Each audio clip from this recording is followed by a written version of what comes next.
Hello guys, आज से हम लोग इकोनॉमिक्स देखेंगे। इकोनॉमिक्स जिसे हम हिंदी में अर्थशास्त्र कहते हैं, इससे आपके बिहार बोर्ड के एग्ज़ाम में टोटल 19 नंबर का क्वेश्चन पूछा जाता है, जिसमें कि 11 नंबर का ऑब्जेक्टिव रहता है, 6 नंबर का शॉर्ट सब्जेक्टिव यानी कि 2 नंबरिया क्वेश्चन रहता है और 4 नंबर का जो है वो लॉन्ग क्वेश्चन यानी कि दीर्घोत्तरीय क्वेश्चन पूछा जाता है।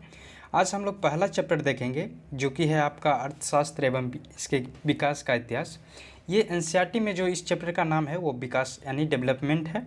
तो क्लास 10th का जो है आपका इकोनॉमिक्स, इसमें टोटल 7 चैप्टर है यानी 7 चैप्टर है जो कि बिहार बोर्ड के बुक के अकॉर्डिंग, और एनसीईआरटी का जो बुक है उसमें 5 ही चैप्टर है क्योंकि उसमें कंबाइंड कर दिया गया 2 चैप्टर को एक में, तो इसलिए उसमें 5 ही चैप्टर है। और तो मैं यहाँ पे आपको सारे चैप्टर का सारे ऑब्जेक्टिव सब्जेक्टिव सब करा दूंगा।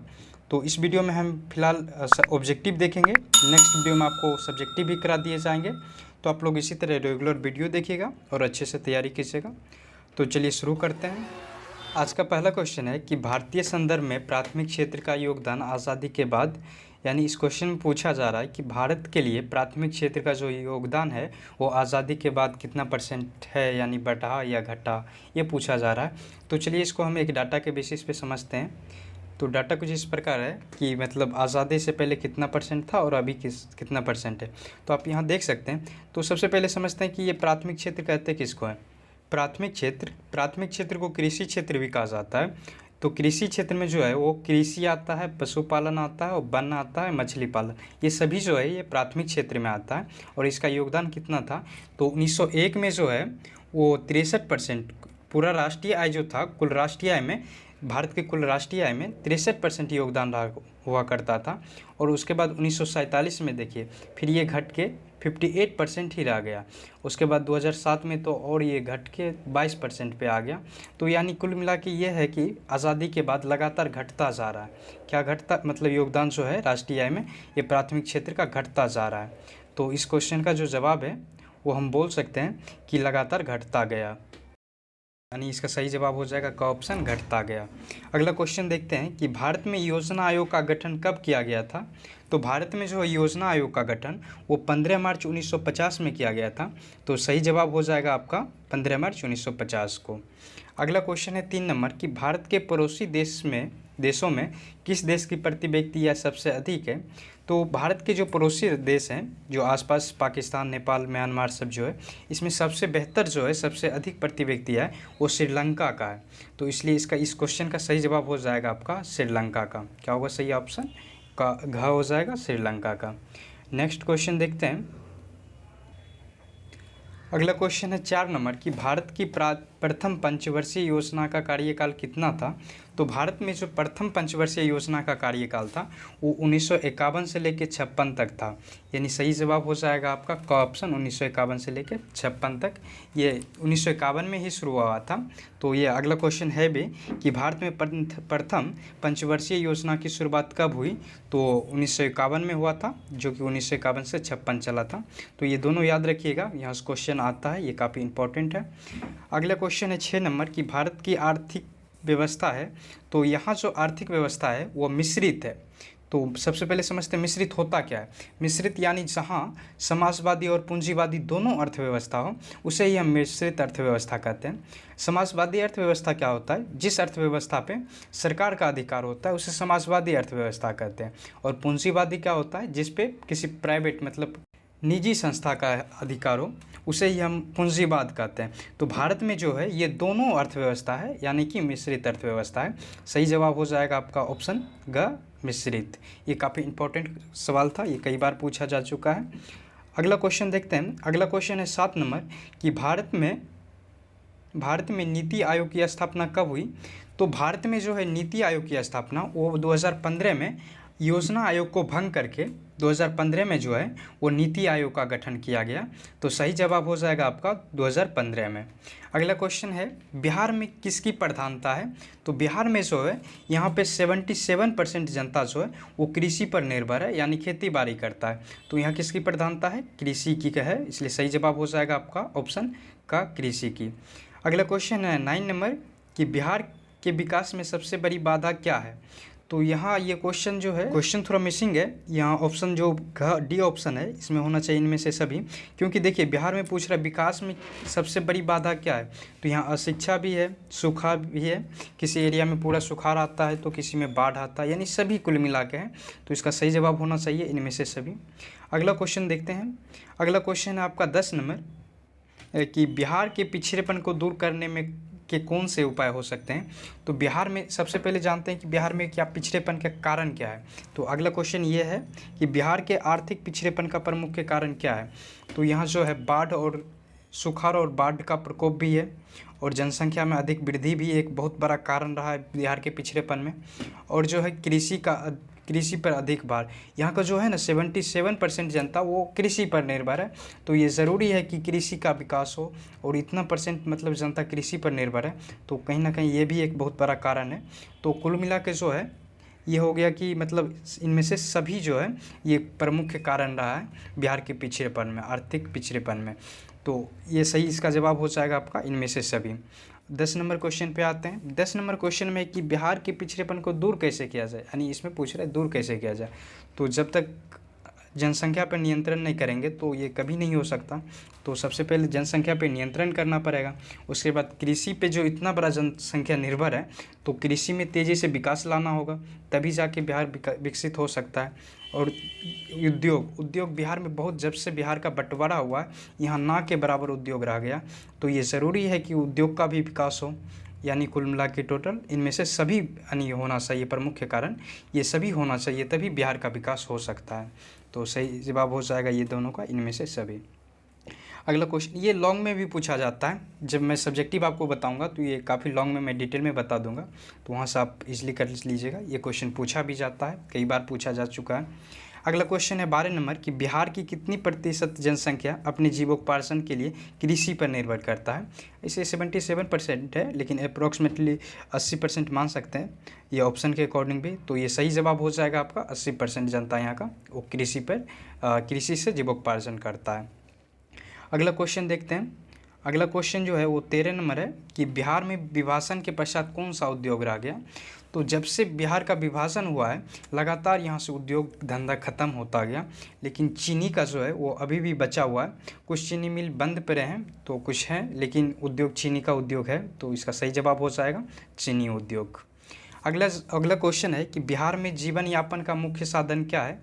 तो बिहार में जो है जीवन यापन का मुख्य साधन तो बहुत है, ये उद्योग कुछ आदमी उद्योग भी करते हैं, कुछ व्यापार भी करते हैं, साधन तो सभी है, पर यहाँ पूछा जा रहा है मुख्य साधन क्या है। तो यहाँ का 80% जनता जो है वो कृषि पर निर्भर है, यानी मुख्य साधन जो है वो कृषि है।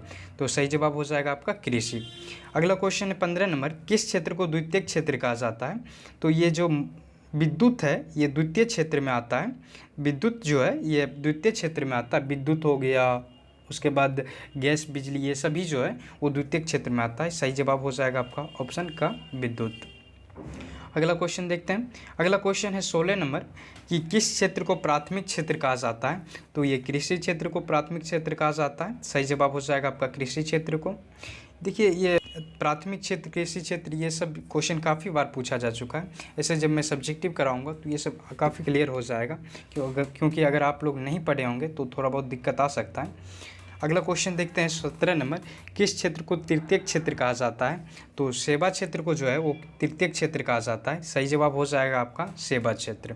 अगला क्वेश्चन है 18 नंबर, किस अर्थव्यवस्था में उत्पादन के साधन पे किसी व्यक्ति या निजी संस्था का अधिकार होता है। पहले बताए भी थे हम, मतलब जिस अर्थव्यवस्था पर किसी निजी व्यक्ति या निजी संस्था का अधिकार होता है उसे हम लोग पूंजीवाद अर्थव्यवस्था कहते हैं। तो इसका सही जवाब जो है वो पूंजीवाद हो जाएगा, ग ऑप्शन पूंजीवाद। जिस पे प्राइवेट या मतलब निजी संस्था का अधिकार होता है उसे ही पूंजीवाद कहते हैं। अगला क्वेश्चन है आपका 19 नंबर कि किसी देश के विकास का स्तर किस आधार पर निर्धारित किया जाता है। तो किसी भी देश का जो विकास का स्तर है वो सभी अति पे डिपेंड करता है, सिर्फ आय ही नहीं देखा जाता, वहाँ का स्वास्थ्य स्थिति भी देखा जाता है। प्रति व्यक्ति आय तो महत्वपूर्ण है कि प्रति व्यक्ति आय ज़्यादा होना चाहिए, लेकिन स्वास्थ्य स्थिति भी अच्छा होना चाहिए, वो भी देखा जाता है, और साक्षरता दर भी अधिक होना चाहिए। ये भी एक प्रमुख कारण है कि वहाँ जब तक वहाँ का स्वास्थ्य और साक्षरता थी नहीं ज़्यादा है, मतलब वहाँ का ये दर अच्छा नहीं है, तो प्रति व्यक्ति यहाँ रहने से भी नहीं होगा। इसलिए ये ज़रूरी है कि ये तीनों चीज़ में अच्छे हो, तभी उस देश का जो है उस अधिका प्रति व्यक्ति है, यानी उसका विकास का जो स्थिति है वो अच्छा माना जाएगा, यानी टोटल इनमें से सभी हो जाएगा। अगला क्वेश्चन है 20 नंबर की योजना आयोग को भंग कर कौन सा आयोग बना। तो योजना आयोग को 2015 में जो है वो भंग करके नीति आयोग का गठन कर दिया गया। तो सही जवाब हो जाएगा आपका ऑप्शन का नीति आयोग। अगला क्वेश्चन है 21 नंबर की योजना आयोग के अध्यक्ष कौन होते हैं। तो ये जो पदेन प्रधानमंत्री, उस समय जो प्रधानमंत्री होते हैं वो वहाँ उस मतलब इसके अध्यक्ष होते हैं, इसलिए सही जवाब हो जाएगा प्रधानमंत्री। कौन होते हैं योजना आयोग के अध्यक्ष, तो प्रधानमंत्री। अगला क्वेश्चन देखते हैं। अगला क्वेश्चन है आपका 22 नंबर कि योजना आयोग के सदस्यों की संख्या होती है। तो योजना आयोग का मतलब देखरेख के लिए 8 सदस्य का गठन किया गया है, तो सही जवाब हो जाएगा आपका ऑप्शन 8 हो जाएगा ये ग। इसमें देखिए इस चैप्टर का जितना भी क्वेश्चन हो सकता था, जितना पूछा जा सकता है, जितना पूछा गया उसी सब को लिया गया, तो इससे बाहर आपका कुछ भी नहीं आएगा। आप लोग एक बार इस पूरे वीडियो को देख लीजिए, इस चैप्टर से आपका एक भी क्वेश्चन नहीं छूटने वाला है। अगला क्वेश्चन है 23 नंबर की आर्थिक क्रियाओं का उद्देश्य क्या होता है। कोई भी काम क्रिया काहे करता है, मतलब कोई काम काज क्यों करता है। अगर उसे ज़रूरत ही नहीं हो तो वो काहे करेगा, वो तो जीवन मतलब चलाने के लिए करता है कि उसे एक अच्छा घर मिले, उसे कपड़ा मिले, वो खा पी सके, इसलिए तो काम के लिए करता मतलब काम करता है। तो इसलिए यानी ये जीवोपार्जन के लिए करता है, तो सही हो जाएगा। जीवन जीने के लिए ही करता है ना कोई काम, नहीं तो क्यों करेगा। तो इसका सही जवाब हो जाएगा जीवोपार्जन। मतलब जीवन जीने का जो काम होता है उसी को जीवोपार्जन कहते हैं, इसलिए सही जवाब हो जाएगा आपका ऑप्शन का। अगला क्वेश्चन है आपका 24 नंबर की आर्थिक विकास का गैर आर्थिक कारक कौन है। तो आर्थिक विकास का जो है वो गैर आर्थिक कारक वो सामाजिक संस्था है, सही जवाब हो जाएगा आपका ऑप्शन का सामाजिक संस्था है। ये सब्जेक्टिव जब देखेंगे तो और उसमें डिटेल में देखेंगे, इसलिए तो आप लोग रेगुलर वीडियो देखिएगा। अगला क्वेश्चन 25 नंबर की आर्थिक विकास एवं मौद्रिक विकास एक दूसरे के हैं। तो आर्थिक विकास और मौद्रिक विकास जो है वो एक दूसरे के पूरक हैं, सही जवाब हो जाएगा। जो इससे पहले नहीं पढ़े हैं उसे थोड़ा सा 1-2 क्वेश्चन जो है वो लग रहा होगा, पर सब्जेक्टिव जब हम पढ़ेंगे तो सारा क्लियर हो जाएगा। तो इसका जवाब हो जाएगा पूरक हैं वो दोनों। अगला क्वेश्चन है 26 नंबर नरेगा के अंतर्गत ग्रामीण मजदूरों को साल में कम से कम कितने दिनों के लिए रोज़गार देने की व्यवस्था है। ये भी काफ़ी इंपॉर्टेंट क्वेश्चन है कि नरेगा के अंतर्गत ग्रामीण मजदूरों को साल में कम से कम कितने दिनों के लिए रोज़गार देने की व्यवस्था है। तो वो 100 दिनों के लिए है, सही जवाब हो जाएगा आपका 100 दिनों के लिए। अगला क्वेश्चन है कि 27 नंबर नरेगा एक कार्यक्रम है, तो ये राष्ट्रीय स्तर का कार्यक्रम है, सही जवाब हो जाएगा आपका ऑप्शन का ये कि ये राष्ट्रीय स्तर का है। अगला क्वेश्चन देखते हैं। अगला क्वेश्चन है आपका 28 नंबर कि अर्थव्यवस्था होती है, तो ये 3 प्रकार की होती है। अर्थव्यवस्था कितने प्रकार की होती है, अर्थव्यवस्था 3 प्रकार की होती है, जिसमें कि प्रथम क्षेत्र प्राथमिक क्षेत्र होता है, द्वितीयक क्षेत्र होता है, तृतीयक क्षेत्र होता है, यानी 3 भागों में डिवाइड किया गया, यानी 3 प्रकार का होता है, सही जवाब हो जाएगा 3 प्रकार का।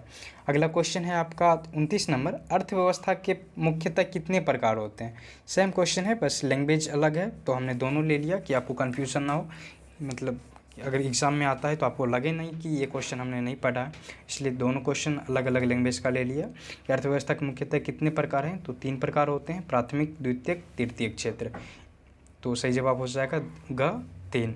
अगला क्वेश्चन है 30 नंबर इसमें से किसे पिछड़ा राज्य कहा जाता है। तो बिहार को पिछड़ा राज्य कहा जाता है। इस बार भी जो लेटेस्ट 1 सप्ताह पहले जो एक सर्वे के अकॉर्डिंग जो रिलीज़ किया गया उसमें सबसे धीमी गति विकास का जो धीमी गति रहा है वो बिहार का ही रहा है। सबसे कम गति में विकास करने वाला राज्य पहला भारत का जो है वो बिहार ही है, तो पिछड़ा राज्य इसे ही कहा जाता है, तो सही जवाब होगा आपका ऑप्शन घ बिहार।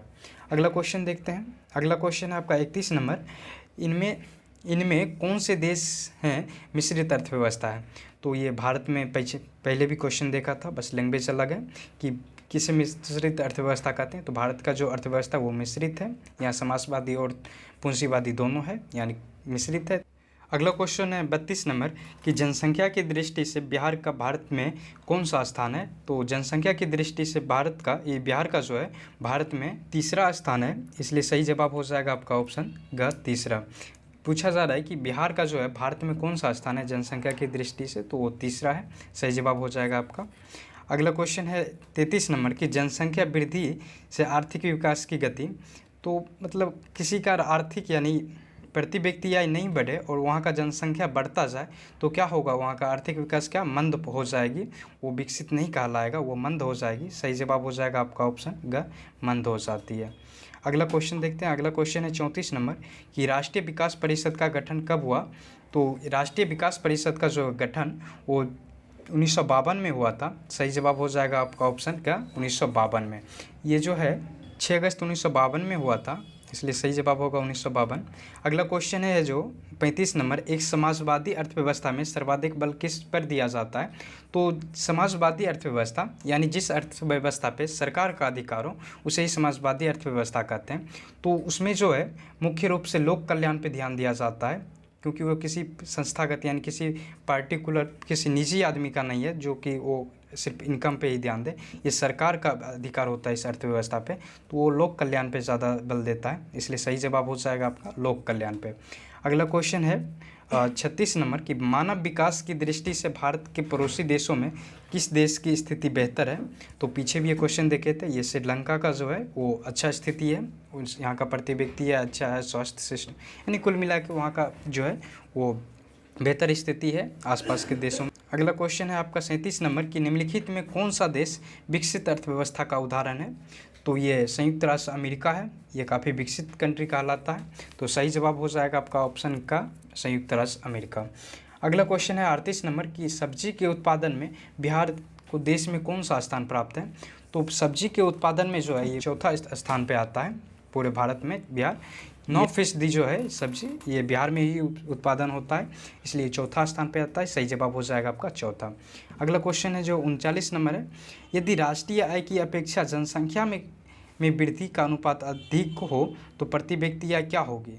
यानी जो है ये राष्ट्रीय आय नहीं बढ़े और जनसंख्या में खाली वृद्धि होता जाए तो क्या हो जाएगी, वहाँ का जो है वो प्रति व्यक्ति है वो कम हो जाएगी, क्योंकि सिर्फ जनसंख्या बढ़ाने से किसी देश या मतलब ऑफ कोर्स वो वहाँ का जो प्रति व्यक्ति है वो कम हो जाएगा, तो इसलिए सही जवाब होगा कम हो जाएगी। अगला क्वेश्चन है आपका 40 नंबर, प्लास्टिक मुद्रा है, तो एटीएम को प्लास्टिक मुद्रा कहा जाता है। सही जवाब हो जाएगा आपका ऑप्शन का, एटीएम एक प्रकार का प्लास्टिक मुद्रा ही है। अगला क्वेश्चन है 41 नंबर, जिस देश की राष्ट्रीय आय या प्रति व्यक्ति आय अधिक होती है वह देश कहलाता है। तो जिस भी देश का राष्ट्रीय आय या प्रति व्यक्ति आय अधिक होती है वो देश विकसित कहलाती है। सही जवाब हो जाएगा आपका ऑप्शन ख, विकसित कहलाती है।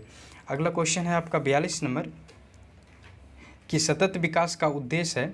तो सतत विकास का जो उद्देश्य होता है वो आगे आने वाली जो पीढ़ी है उसे भी ध्यान में रखते हुए किया जाता है, तो इसका सही जवाब हो जाएगा अपने के लिए, आने वाले संतति के लिए भी, मतलब अपने लिए तो विकास करे लेकिन ध्यान में आगे वाले पीढ़ी को भी रख के विकास करे। कि जैसे पानी का भी इतना दुरुपयोग हो रहा है, क्या पता आने वाले आगे जो पीढ़ी है उसे पानी सही से मिल पाएगा नहीं मिल पाएगा, इसलिए जो सतत विकास होता है उसमें इसे ध्यान रख के विकास किया जाता है कि आगे पीढ़ी के लिए भी बचा रहे। जैसे अभी पेट्रोलियम है, वो ऐसा होगा कि एक ही बार मतलब सारा पेट्रोलियम यूज़ कर लेंगे तो अगले पीढ़ी को देखने क्या उसे हो सकता है कि बहुत सारा प्रॉब्लम फेस करना पड़े, उसे मिले ही नहीं। सतत विकास का जो उद्देश्य होता है वो अगले पीढ़ी को ध्यान में रख के किया जाता है। अगला क्वेश्चन है 43 नंबर कि अंग्रेज़ों ने भारतीय अर्थव्यवस्था क्या किया। तो अंग्रेज़ तो यहाँ शौक से तो रहने आया नहीं था, वो कुछ ना कुछ करने ही आया था, यानी लूटने ही आया था। तो उन्होंने भारत अर्थव्यवस्था का बहुत शोषण किया, इसलिए सही जवाब होगा इसका शोषण। क्या होगा, अंग्रेज़ों ने भारतीय अर्थव्यवस्था का क्या किया, तो शोषण किया था वो काफ़ी। अगला क्वेश्चन है 44 नंबर, फूट डालो और राज्य करो की नीति अपनाई। तो ये फूट डालो और शासन करो यानी राज्य करो, ये अंग्रेज़ों का नीति था। सही जवाब हो जाएगा आपका ऑप्शन ग, अंग्रेज़ों का। अगला क्वेश्चन है 45 नंबर की ऊर्जा के मुख्य स्रोत हैं। तो ऊर्जा का जो मुख्य स्रोत वो कोयला भी है, पेट्रोलियम भी है, विद्युत भी है, यानी इनमें से सभी है। तो सही जवाब हो जाएगा इनमें से सभी, क्योंकि ऊर्जा का जो मुख्य स्रोत होता है ये कोयला भी होता है, पेट्रोलियम भी होता है और विद्युत भी होता है। अगला क्वेश्चन देखते हैं। अगला क्वेश्चन है 46 नंबर कि बैंक उदाहरण है। तो बैंक जो है ये तृतीय क्षेत्र में आता है। तृतीय क्षेत्र जो सेवा क्षेत्र को ही तृतीय क्षेत्र कहते हैं, तो ये बैंक जो है ये तृतीय क्षेत्र में आता है। सही जवाब हो जाएगा आपका तृतीय क्षेत्र का। बैंक किसका उदाहरण है, तो तृतीय क्षेत्र का। अगला क्वेश्चन है 47 नंबर, साहित्यिक दृष्टिकोण से विकास और वृद्धि में साहित्यिक दृष्टिकोण से जो देखे विकास और वृद्धि, यानी विकास करना और वृद्धि करना, तो इसमें कोई अंतर नहीं है। सही जवाब हो जाएगा आपका ऑप्शन, कोई अंतर नहीं है साहित्यिक दृष्टिकोण से। अगला क्वेश्चन है 48 नंबर कि स्वतंत्रता पूर्व भारतीय अर्थव्यवस्था क्या थी। तो स्वतंत्रता के पूर्व जो थी वो भारतीय अर्थव्यवस्था, अभी पीछे हमने डाटा भी देखा, आपने शुरू से वीडियो देखा होगा तो समझ गए होंगे कि पहले जो था वो 63% योगदान था कृषि का। तो यानी पहले कृषि प्रधान देश कहलाया करता था, लेकिन अब तो 22% ही घट के रह गया 2007 में। तो ये पहले कृषि प्रधान था। सही जवाब हो जाएगा आपका ऑप्शन का कृषि प्रधान। अगला क्वेश्चन है आपका 49 नंबर कि मानव पूंजी के प्रमुख घटक हैं। तो मानव एक अच्छा मानव पूंजी होने के लिए उसे ज्ञान, कौशल और अनुभव तीनों चीज़ की ज़रूरत पड़ती है। तो इसलिए सही जवाब हो जाएगा इनमें से सभी। एक अच्छा मानव पूंजी होने के लिए क्या, ज्ञान, कौशल, अनुभव, ये सभी चीज़ों की ज़रूरत पड़ती है, इसलिए सही जवाब होगा इनमें से सभी। अगला वीडियो में नेक्स्ट चैप्टर का ऑब्जेक्टिव करेंगे और सब्जेक्टिव भी करेंगे, तो इसलिए आप लोग चैनल को सब्सक्राइब करके जुड़ जाइएगा और इसी तरह रेगुलर पढ़ाई कीजिएगा और तैयारी अच्छे से कीजिएगा। Thank you so much.